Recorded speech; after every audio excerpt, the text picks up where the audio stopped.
We're talking fiction books from Palestine. So last week I gave you guys 3 non-fiction books. Well, 2 non-fiction, one kind of like an autobiographical graphic novel. You can check out the video above and in the description down below.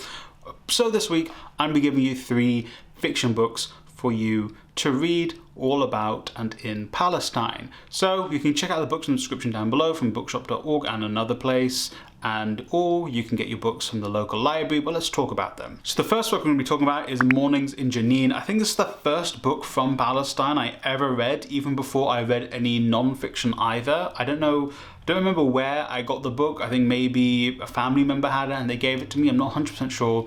But this is a multi-generational book about Palestinian olive farmers and about their lives and the crushing weight of living under the occupation. It is heartbreaking, it is sad, it is heartfelt, it is just... Again, multi-generational books are really interesting because a lot of the time multi-generational books do come from more like Eastern, for lack of a better term, cultures. So like East Asia, South Asia, Southwest Asia, Africa as well. Basically outside of Europe and North America is really where you're going to get multi-generational books, multi-generational stories, because of cultural things like multi-generational households and just the less of a concentration on the individual and more on the collective in these regions. And so it's always really emotional when you're reading these kind of stories as someone from a culture who lives in multi-generational communities a lot of the time.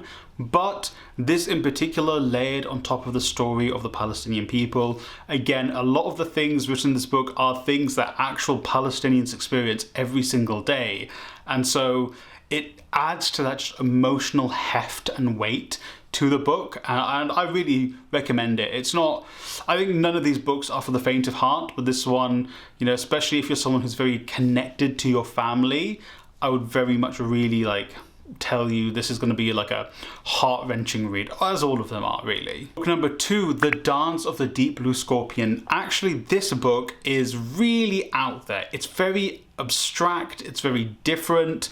This is definitely a book where you really need to go into it with an open mind, because it's really different. And I don't know how to describe it other than that. It is like nothing you read before, in my opinion. It is very short.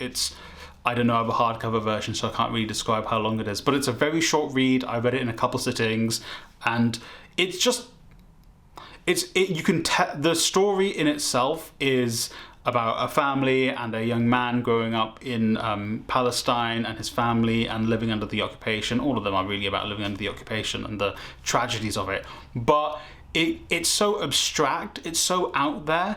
You know, you see a lot of writers trying to do this absurdist almost literature, and this feels like it's absurdist, and you get it, but you get everything that's happening, you understand, and there's still that emotional weight. I think all the books are going to be talking about emotional weight in them. But even within the absurdity of it, this book is completely different to all the other ones. It is just out there. That's why I recommend it. If you're someone who is willing to read something that's just strange, that's the only word I can use to describe it, strange, then you should read this. Because I'm telling you, you will never read a book like this. It is just different. I'm saying that you'll never, you might, but it's just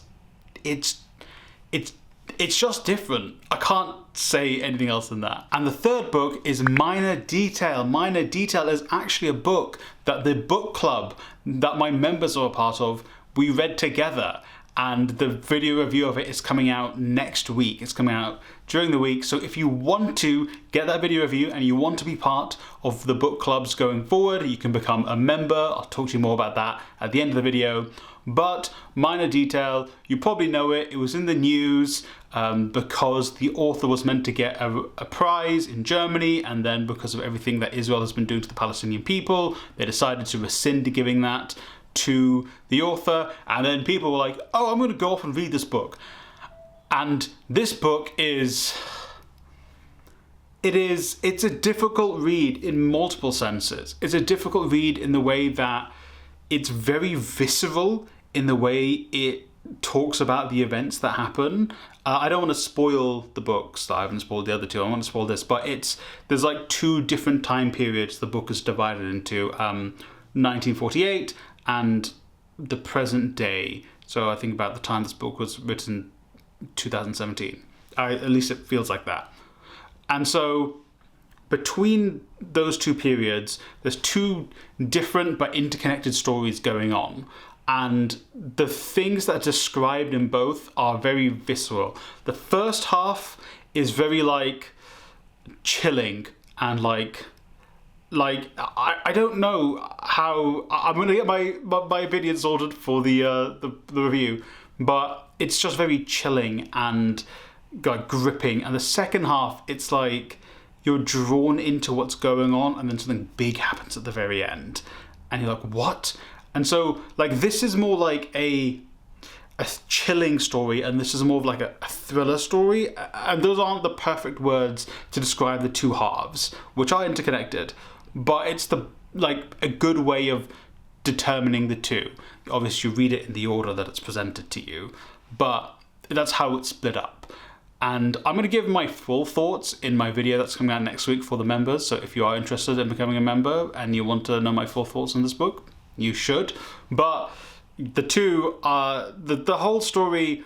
I still haven't made up my mind how I feel about it. I think I've given it a rating on the story graph, which you've followed me on, but I don't know if I'm going to play about with that rating.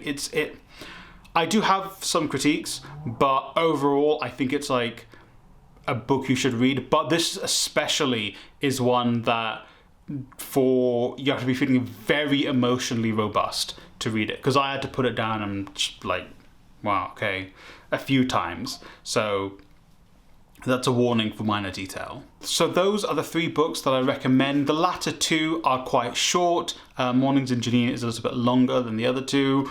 They all kind of are different verticals. So one is like a family story, one's an absurdist story, and the other one is more like an introspective look at individuals. So they all cover very different topics around the experience of the Palestinian people, and like they're all very artistically different as well, which is, I quite like the variety in these books.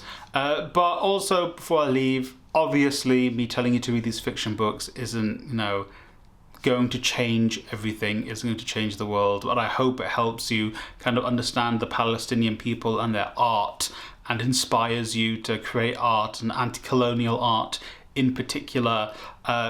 In the description down below is a link to UNRWA where you can donate to. I'll also put a PCRF, Palestinian Children's Relief Fund link, where you can donate to as well.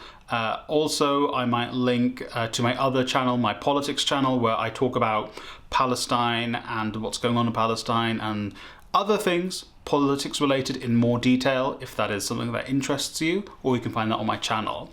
But thank you for watching. If you are interested in becoming a member, you can join the channel for £2 a month. These are my lovely members. You can get them, you can click in the bottom of this video or on my channel.